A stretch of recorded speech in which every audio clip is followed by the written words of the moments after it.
first thing is going to be that Fannie Mae second home mortgage. Many of you are aware of that. That's your 10% down. That's your full income DOC qualifier. That means you're going to produce W-2s, you're going to produce tax returns, you're going to look at your credit. We're going to weigh out your debt to income ratio. Now, who is a good candidate for the Fannie Mae second home mortgage? That's someone that has income that is easy to document and verify. This person must have a debt to income ratio that is typically less than 45% of their gross income. The occupancy of the subject property must make sense. Multiple owned vacation properties by one borrower begins to become a challenge when you're in underwriting. The intention behind the Fannie Mae second home mortgage is that it is a second home mortgage. It is a vacation property. It is an owner-occupied loan. It is not necessarily designed to be a third and a fourth option for individuals. And I do expect that as Fannie Mae, Freddie Mac comes out of conservatorship here in the near future, you're going to see a pullback on products like the second home mortgage with Fannie, the investment products that Fannie offers. In fact, we already saw it earlier this year. Many of you, if you've been on any of the Facebook groups, there was, I would say, about January, February, there was a lot of talk about the Fannie Mae second home mortgage and the incoming, what we call LLPAs, loan level pricing adjustments, that were going to be levied on these Fannie Mae second home mortgages, making them essentially more expensive.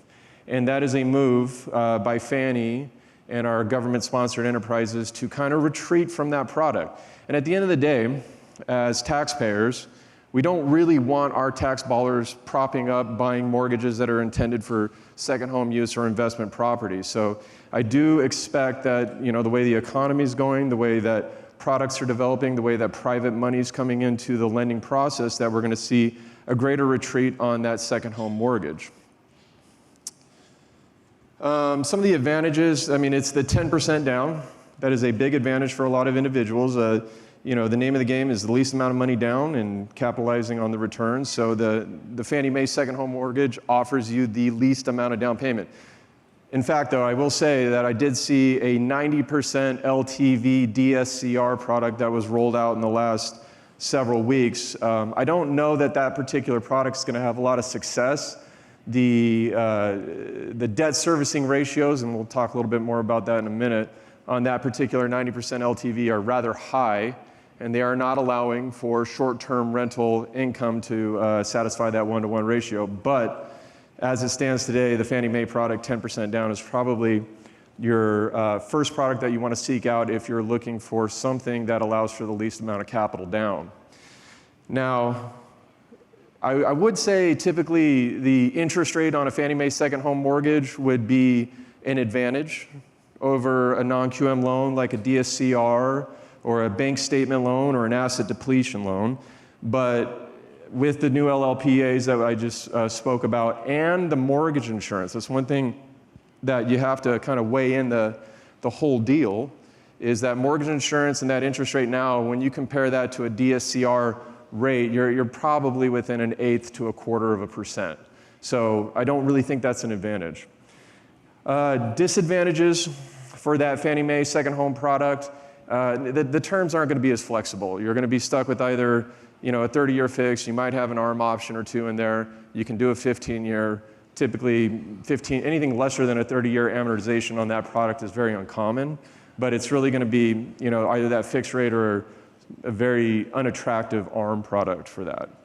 Another disadvantage, you cannot close in an LLC. That is one thing about this whole business, STR owners, operators, putting together your financing. I'm sure Ryan's going to talk about it later, cost segregation, depreciation. It's not just about getting the right financing and maximizing the cash flow on it. It's also about how you organize and set up that short-term rental as a business in order to keep the money that you're earning. So with a Fannie Mae second home mortgage, you cannot close in an LLC. Now, you can transfer title after the fact.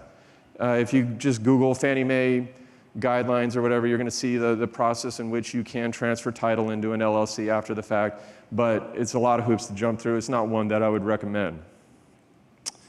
And it's a full doc qualifying program. So Again, back to the ideal candidate for this particular product, you have to be one that has W-2. You can be self-employed, but you better have your tax returns in order. You better have your assets in order. You better be able to document and verify that income while having a debt-to-income ratio that is typically going to be lesser than 45%. So Fannie Mae, good product for that first person that's trying to get into the short-term rental game, but as you scale, eventually your DTI is going to cap out.